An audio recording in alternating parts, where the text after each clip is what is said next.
Hi everyone, welcome back to What the FinTech, your FinTech Feel Good show. What the FinTech is a news and information platforms covering the latest FinTech development in Hong Kong, Singapore, China, and Asia. Join us every week for an engaging conversation with a figure of the technology here in Asia to discuss about entrepreneurships, emerging technologies, customer engagement, and partnerships. Before starting this interview, gentle reminder, feel free to share this interview with your friends, like and comment in the comment sections. And today we have Shan from Zetl. How are you, Shan, today? I'm good, thanks. Thanks for having me. I'm glad we finally got to do this. You are one of the first person I've met in the fintech industry here in Hong Kong. I remember the first time I saw you was at the Supercharger Accelerator, I think back to 2016. And I saw like you on many other events, speaking every time, sharing your knowledge. So I'm very happy to have you today. Yeah, likewise. It's good to know people who've been in fintech for so long in Hong Kong. Yeah, we are like the OG, right? OG fintech Hong Kong. The first question I ask everyone's coming here every time is to introduce himself. So, can you maybe share with us who you are, where are you from, what you have done before, and how did you become an entrepreneur in fintech in Hong Kong? Sure.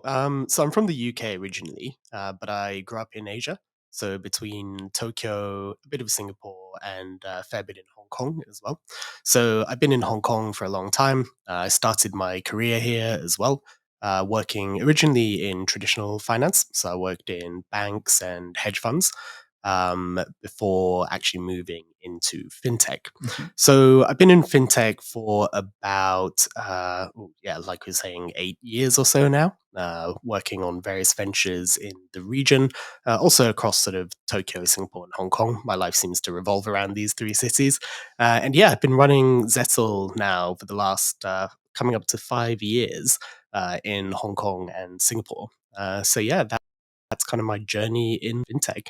So, the first time I saw you, you were creating another company, and I think it was about kind of digital wallet into a bracelet for concert and big events, right? That's right. So we were doing closed loop payments into NFC wristbands. So these were used at large events. For example, we did an Avicii event in Dubai. So that was all the payments for the event done on the wristband. So that was one of the companies that I was helping at the time that actually got sold to a larger payments company. Even before that, I started my first fintech company in 2014. So this was off the back of my experiences at hedge funds. So I actually started an investment research management technology platform. So that was the first fintech venture that I ever did. Interesting, interesting. So you say it's 5 years already with your current company. Can you maybe share with us first of all, what is the mission of the company? And second, where did you find that idea and how did you structure your thinking to create a concrete company? Sure. So we're called Zettle. It's called Zettle because we help our customers settle their bills. So it's a bit of a pun for you. But really, our mission is to finance the next generation of businesses in APAC. And I think everybody's aware that there's a large funding gap for companies in the region that spans SMEs, startups as well. And actually, the reason for me to start this company was very much tied to an experience I had had at one of my previous companies.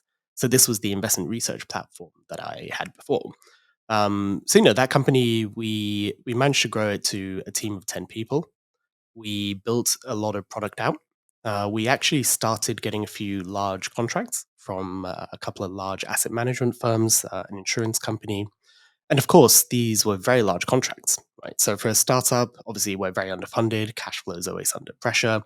And we managed to get our first big contract in. And if that had been settled, we would have had enough capital to run for the next sort of 12 months. So it's a Mhm. very big deal to have this contract in. Now, of course, as we all know, large companies don't always pay on time. And so during this period, we put the invoice out. It was 30 days terms. In 30 days, they did not pay. Come 60 days, they did not pay. Come 90 days, we were starting to run very tight on capital because it had taken us a long time to get to this point. In the fourth month, we had no choice. I had to make a decision as to whether we were going to actually shut the company down or keep going. Uh, we couldn't raise any short term capital. There was nothing available. Bank loans were not an option. Investors couldn't do anything quick. So I ended up having to actually empty my own account and fund the company. And of course, it was a tough decision personally. I thought it was the right one because I felt responsible for the employees that we had. You know, these are people with kids, they needed to pay tuition, pay for rent, pay for food, all of this stuff, right?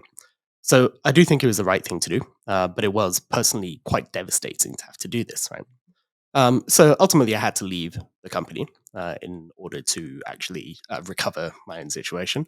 But had a solution like Zettle and even other fintech lending platforms existed at the time, we could have very easily procured financing against that contract, against that invoice. And so for me, that's a big reason why a company like Zettle, I think, has a place in the market. And yeah, I think my co-founders all have similar experiences. I think every entrepreneur's seen a similar thing. Everybody who's involved in the startup scene has heard similar stories. So yeah, I think that's really sort of my personal mission as to why I really want to make Zettle work. So it came from a personal issues that you encounter, and it become a big problem for you that you start your company there. So after quitting your previous company, did you already start the new company with Zettle, or did you take some time off and think about the process and then you start your company? Yeah, so I actually had a bit of downtime in between, so to speak. So this is when I was doing a bit of consulting, contracting. I did a few different projects. Then ultimately, when I reflected on what I'd done wrong in my first startup, one of the common first-time founder mistakes is taking too long developing the product and not putting it out to market, getting feedback. Right. So I analyzed this and thought, okay, how can I get better and more comfortable at putting out my work, putting out any product, any project, and actually putting it in front of customers? Because I think we're all taught to work towards perfection of a product before we put it out Mhm. because it has our name tied to it. And of course, it's one thing to read in startup literature, in lean startup, say, hey, you should put out unfinished product. But that's in practice a very hard thing to do. So I decided I would try a personal project to get over this, I suppose, fear of putting product out. And that's when I stumbled across somebody else's project called 12 Startups in 12 Months. And so this is something that I did for a year. And the idea is to launch a startup every month for 12 months. And what this does is it forces you to strip away all of the extraneous features that people get caught up in when they talk about product and only focus on the core value proposition, a minimum viable product that you can actually deliver to a customer. And so through this experience, I ended up only launching six out of the 12. So I don't know if that's a good result or a poor result, but I did do it for 12 months. We had some success with a couple of the projects. One of them actually got quasi micro acquired by another company. But I think fundamentally, what it really taught me was that actually a lot of the time, customers aren't buying technology. They're trying to buy a service off you, and technology is the way that's delivered.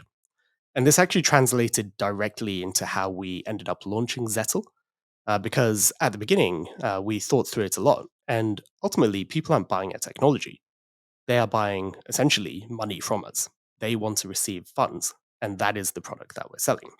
So if you look to sort of traditional businesses, there's no need for technology to exist in terms of actually getting money from party A to party B. It helps the process a lot.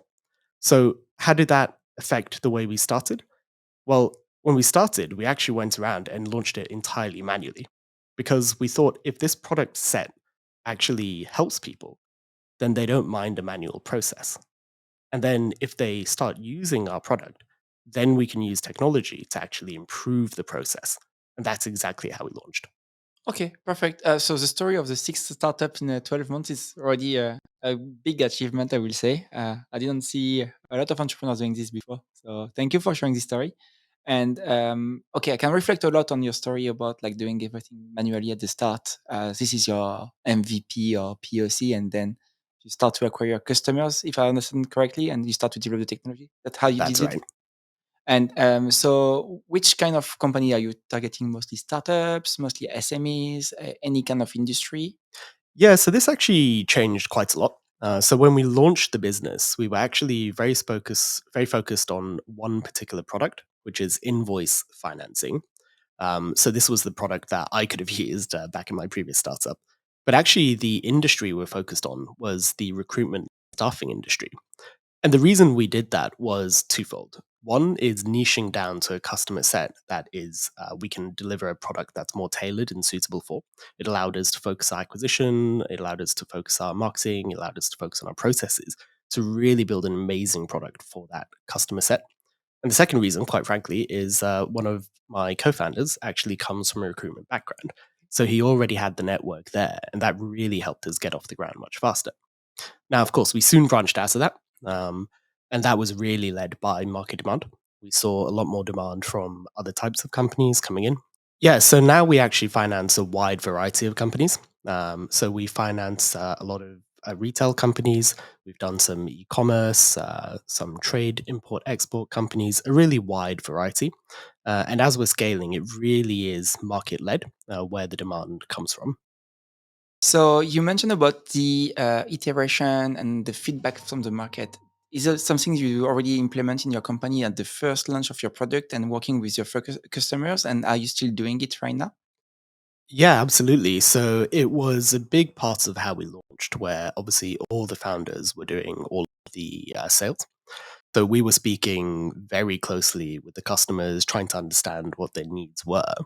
And actually, as we expanded our customer acquisition channels, we grew a lot through channel partners. And so starting to work closer with the channel partners really helped us iterate the direction and strategy of the company, especially over the last 6 months or so. We've actually been moving away from taking referrals directly from our channel partners to actually embedding our lending product directly into our partners' applications. So, take, for example, a neobank. In the past, they would have been referring us deals manually, but actually, we can underwrite based on the neobank's transaction data. So, with the partners, we said, hey, why don't we just offer the credit product directly in your app? And that'll be a significantly better customer experience. So that's an example of how being customer centric has really helped us focus our growth direction and really make sure that we're adding the most value to the customers. This is very interesting because most of the bank dream to do this, and like they face many issues to deliver those kind of services. So how did you achieve this kind of miracle here? Sure. So I'll caveat this by saying it's still very early for us. We are piloting a lot of this, but there are precedents for this being big businesses, right? In the US, in the UK, there are already very large companies that do this sort of embedded lending. For us, really, the key is focusing on the types of partners who we know actually have all the information that we need in order to underwrite. And the second thing is actually being able to work with a wide variety of partners. So, why is that important? Because when we actually integrate with our partners, we're actually building custom credit models based on their historical transaction data. And of course, we then aggregate this with the existing data that we have from the other partners. So we end up having a very large pool of data that we can actually underwrite on that is not just captured by a single channel. And I think that is really the key in order to making a business like this work. Interesting. I'm also thinking through your sharing with us about like the description of what you're doing with your company and then maybe like some of the company on the market doing maybe not the exact similar services but kind of similar family services. How did you differentiate your company at the beginning and also now compared to those competitors or companies delivering a kind of similar services? Yeah, I think when we launched, we were very clearly differentiated because we were only focusing on the recruitment sector. And actually, staying within sort of that white collar professional services was really the cornerstone of our growth for the first few years. So I think that was a very clear point of differentiation as we grew, where in a similar space, I think a lot of people were focused on sort of trade finance.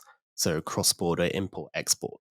There were a few companies that we actually worked with before as well who specialize in that, whereas we focus more on domestic white collar services. I think as we move into more of this embedded lending, a key part for us is actually being comfortable with the fact that we might not be facing the customer directly through our web app, but actually the customer is interfacing with the partner app. And we are providing the technology, the capital, and licenses required in order to operate a lending business.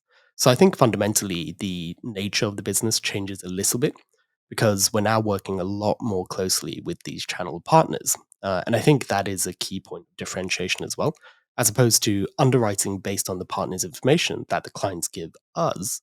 We're underwriting based on the information that the partner already has and then offering pre approved loans to those customers. Interesting. Um, are those partners, and are you only working in Hong Kong, or have you extended your services to other country in the region? Yeah, so we launched in July 2019. Mhm. And actually, by August 2019, we were already in Singapore.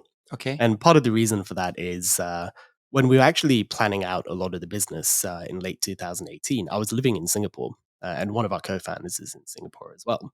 So we'd always planned to launch both Hong Kong and Singapore more or less simultaneously. And it just so happened that a lot of our early customers had presence in both markets. So that really helped. And actually, that turned out to be a very big blessing in disguise for us because when COVID hit, there were periods between both Hong Kong and Singapore where the markets were shut. Mhm. Right. Actually, if you go further back, there were the protests in Hong Kong, so that affected business. And at that time, Singapore carried. Then there was the circuit breakers in Singapore, and so business stopped there for a little while, but business continued in Hong Kong. And then as sort of fifth wave COVID happened in Hong Kong, Singapore opened up, and we managed to sort of diversify that revenue risk quite well. So that really helped us in terms of smoothing out our revenues, making sure that we had consistent growth month over month. Now, since then, we've also launched in Malaysia and the Philippines. We've been working with a partner in the Philippines. That's been going really well. And we continue to have regional ambitions. And I think this plays into our strategy really with the channel partnerships and the embedded lending, because our plan is to have foothold in each of the markets across APAC. Remember, our mission is to finance the next generation of businesses in APAC. So really, we need a foothold in each market in APAC. But instead of having to localize our customer acquisition and support network for each market, and as we know, Asia is a very fragmented market. Actually, this allows us to leverage our partners' capabilities to acquire customers and service the customers. And actually, our role then is to actually service the partners and ensure that they can offer the credit products to their customers. Okay. For me, it's very clear, but can I ask you to go through? Okay, let's say I'm an entrepreneur and I would like, I'm listening to this podcast, and now I would like to reach out to your company and see what I can have as a service. Sure. So there's two ways to interface with us. The first is coming directly to our website, and I can talk through that process in a second. And the second is the embedded, so going through one of our partners. So in terms of coming to our website directly, you just go to zetl.com, you sign up, an account creation is free. It's very quick. And the process is you submit your KYC information. So this is a regulatory requirement for us, similar to a bank. We need this information to underwrite. You then integrate with any of the software that you have. So we work with a business here to help us access bank API data. Okay. So you don't have to manually upload PDFs. You can actually just do a one-click integration into your bank. That gives us the transaction records. You can also do cloud accounting integration. So that gives us the data that we need in order to underwrite. So between these two, what happens is we then underwrite your company. We give you a credit limit, essentially. And if you're going for a product like invoice financing, then you can also submit your clients' contracts as well as invoices, which we then will look up. Our credit team will go through, and based on that, we'll offer some financing terms. Now, I think one of the key things for us is that we're actually a product agnostic lender. So that means we're not only offering a single lending product. So, how do we determine what is suitable for each company? Well, that's actually based on the underwriting process. So, as a customer, as a prospect, what happens is you submit this information, you tell us what you want to use the funds for, and how much you're looking to acquire. We will then underwrite and come back with a proposal. And in some cases, it might be only one product. We might say, actually, you're only eligible for this. If there's more, we'll come back and say you're eligible for these three products, and then you can choose which product you want to go through with. So that's a general process for coming directly to us. Actually, in terms of the second part, going through the partners, it's a very straightforward process. If you use an application or a neobank or something on a regular basis and they offer you a pre approved loan, then that's likely to be us that's powering that loan. Oh, So if you can see that, then you interface with that. Some of the partners have powered by Zettle on it, some of it's on a fully white label basis. But as a customer, your experience is very straightforward. You just see a pre approved loan, you click that, that actually authorizes the partner to send us more information to underwrite, and then you receive a loan instantly. very interesting. And you are like way above, like way ahead, sorry, compared to Open API right now in most of the country in Asia. So it's very interesting. Do you see Open API being an opportunity for you or mostly a challenge? I would say it's a challenge in as much as it doesn't really exist Mhm. in this part of the world. You know, you look to somewhere like the UK is very good with open APIs. It makes the process significantly easier. But that also means that's part of the value that we're providing in the market as well. Right? So we're going out, we're building out a lot of this API connectivity that is needed in order to operate this. And ultimately, for the partners we work with, our goal is to provide a single unified API that they can integrate with to then offer credit products to their customers. And we abstract away all of the complexity behind operating a lending business in acquiring a lot of this data and underwriting that data. Very good, very good. Perfect answers. um, like for your company here, did you face any very big challenge, like where for you, I don't know, like a missing stone on the market, a big gap that you had to overcome, or maybe it's maybe like sometime working with neobank or with banks can be a challenge also in terms of partnerships. Yeah, I mean, the data acquisition was definitely one of the first hurdles we had to solve for. So, for example, the fact that there is no unified sort of open banking API that anyone can integrate with means that the acquisition of that data is harder. So, that was definitely one of the early challenges. I think specifically with working with partners, a big part of it is also the education piece, because this is a very new model in this part of the world. We found some people who are familiar with it, maybe they've used it or they've worked at a similar company in the UK or the US. They get it instantly, and there's no explanation required. But actually, for a lot of people, this is something new. So that means that it takes us longer to educate the partners that we work with. We need to get them comfortable with how this works. We need to explain to them the value propositions and how this isn't really just offering a new product for them. But actually, what we see is that partners who offer credit products in their app actually see an increase in core transactions and they get reduced churn. So there's actually incredible benefits just by integrating and offering a credit product, even if those customers don't even take a loan. And part of this is because the psychology behind the credit limits that are offered, once the users know that they can get a credit limit, and that's based on their transaction history, they are incentivized to increase the core transactions through your platform. Mhm. So that's been a key messaging point that we're trying to convey to people. We're not saying, hey, you have to log these loans to your customers in order to make this work. No, actually, integrating a loan already sees a lot of value. And then all the other benefits come after that. Did you see that credit model right now? It's a growing right now in Asia, or do you still like the very beginning and you didn't see so much progress over the last 2, 3 last years?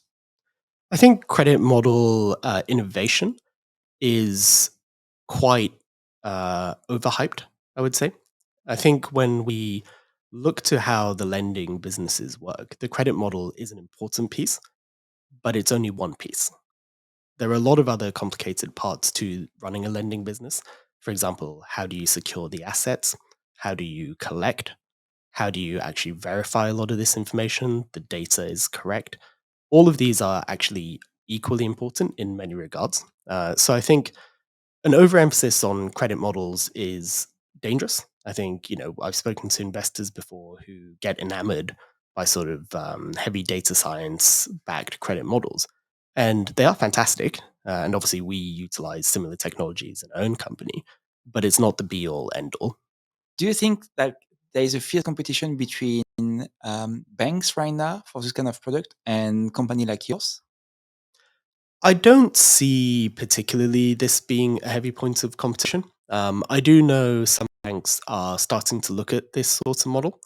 Um, I think the biggest indicator for me is when I look to comparable West, and for the vast majority of the technology platforms that now work with fintechs to offer lending, very few of them are actually done by banks.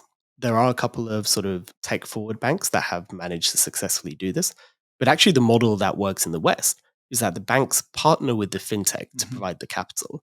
The fintech then provides the technology in order to make this work. And my belief is that same model is going to play out in Asia as well. So we're going to be that fintech layer. Perfect, perfect. So, how do you make sure that Zettle and your company, like your team, stay? How can I say that? Like forefront of the innovation wave right now, because you already like create those kind of things. So, do you have like any exciting things coming ahead and in the near future? Definitely. I think a big part of it is going deeper into the embedded angle. I think we're starting to look at some very interesting ultra short tenor products that actually add a lot of value. So, for example, we're looking at offering instant settlement products on payment settlements. So, working with payment gateways to actually offer a service like this. So there's a lot of really interesting things that we're doing. I think in terms of staying on top of the innovation game, there's two parts to it. I think the first is seeing what else is going on in the market for sure. Um, for better or for worse, Hong Kong is not the place where most innovation happens. Same in for most of Asia, I'd say. If you go back a couple of years, China, there's a lot happening, but things have slowed down there. So, for better or worse, most of the innovation is coming from the West. So, I think for us as players here, we do need to see what's happening there. But I think innovation for innovation's sake also doesn't make sense either. And ultimately, for me, I just come back to how we solving the customer need. And so, if we just focus on that first principle of solving the customer need, and we can imagine a better way of doing it that is technologically feasible, then we can actually solve for that problem. And to me, that is the crux of how innovation actually gets delivered to customers. Interesting, interesting. I mean, like during this interview, we touched upon on many things, but what I really like about what you share with us is mostly your personal journey. What are the lessons did you learn? Yeah, I think it's definitely a learning curve. And for me, it's one of the reasons I love being in startups because I just want to always be learning. Heuristic for me is my learning curve high, and if it's not, then I'm in the wrong place. But I think there's a few big learnings from Zettle itself. I think part of it is in how to operate a business that is scaling, especially post product market fit. I think prior to this, I was very good at sort of going to that 0 to zero point 0.9, I'd say, not exactly 1. But this time it's really clicked. The traction is there. So moving towards sort of scale up knowledge, scale up understanding, how to scale the team, how to scale your operations, how to scale your processes. This has definitely been a big learning curve for me. I think common to that is also the hiring, being able to find the right talent in the right market during challenging circumstances throughout sort of COVID as well. Building up a remote first team as well, because we are a distributed team.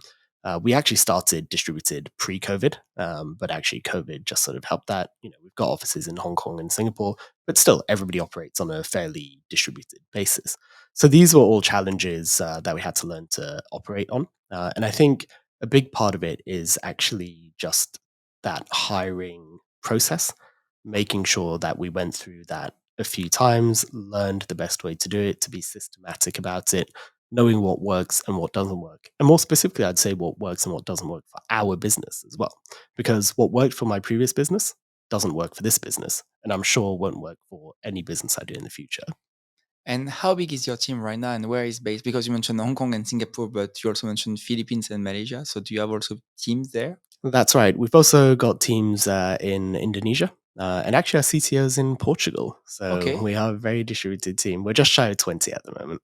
Okay, okay. It's already a good number for a company like this one. Um, there is anything you would like to share with us about the company that we didn't touch on during this interview? I think one of the main things that I always want to impress on people, especially I think in this part of the world, is to understand what the financing needs of your business are. Uh, I think, especially in tech, which is where we all are, VC funding has always been the only thing available in people's mind. So people tend to have a lot of blinkers on and go, well, I need to go through the VC route. I need to do my angel round, my seed round, my Series A, Series B, so on and so forth. But for many companies, that's not very suitable. I think over the last year or so, as rates have risen, VC funding has dried up. People are starting to rethink that model. And I think that's a very good thing because there are other ways to access financing, whether that's trying to access more revenue from your customers, whether it's utilizing more of the grants available, or even if it is debt financing. So I think understanding that there are other sources of finance, that sometimes equity is not the best way to finance, is one thing that I think everybody should be more mindful of. Very interesting. It's a good point. Here, it's a good listen for everyone. Thank you for sharing this. We are close to the end of this interview, so I would like just to ask you a couple of things you would like to share with the people. You just share a very good advice here, so I won't ask you the question again. But um, do you produce any content, any blogs, anything with the companies that people can read and I don't know, maybe a Medium or anything on LinkedIn? Yeah, so we're most active on LinkedIn. So definitely find us on LinkedIn. I used to blog a lot more. I haven't been blogging for a while, but I do intend to increase my output. Actually, every year I have a theme for what my personal goal is. So, for example, last year it was around leadership, and this year it's about actually content creation. Okay, And so I am starting to gear up some of the content strategy for the coming year. perfect. So yeah, check me out on Twitter, check me out on LinkedIn, check me out on Medium. I'll start posting more there. Perfect. Um, if anyone want to learn about the product you mentioned already, to go to the website of Zettle to create the account and to look at it. But if they would like just to see a comparison of your project, can they go directly to the website or to LinkedIn to see what you are doing exactly? Absolutely, yeah. All the information's there. The website covers everything. If anything's not clear, feel free to reach out to me personally on LinkedIn. My DM's open, so just drop me a line. And another question for you is anything you would like to recommend as a book, podcast, articles, website to any people listening to this podcast today? Yeah, so for anybody who's ever going to launch some kind of product or startup, I cannot more strongly recommend the mum test. Mhm. Why everybody is lying to you. It's a short read, very easy to read, but fundamentally, what it talks about is when you go out to gather product feedback, when you're doing your customer interviews, fundamentally, people are telling you what they think you want to hear. And one of the core tenets in the book is you, as the entrepreneur, don't own the problem, your customer does. So you have to listen very carefully to the problem. But similarly, you own the solution. So it goes through some very actionable tips on how to go through this process, how to actually ask insightful questions, how to listen to that feedback and actually turn it into a product. And, had I had this product when I started my first startup back in 2014, I would have saved myself a lot of blood, sweat, and tears.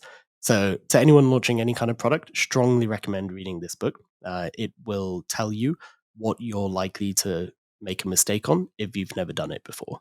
Okay, I will check it out and order it just after this interview. Thank you very much, Shan. It was a pleasure to have you here. Thank you for sharing your story and like what you are doing with it right now. It's very clear for me. I hope like everyone in this podcast will also appreciate it. Likewise, thanks so much for having me. Thank you This very has much. been really fun. Yeah, and can you also share your LinkedIn and Twitter maybe before we leave this interview to the people? Sure, yeah. So on Twitter, I'm at HanShanHK. That's HANSHANHK. And on LinkedIn, you can just search me up, Shan Han, SHANHAN, and my profile should come up. Perfect. Thank you very much.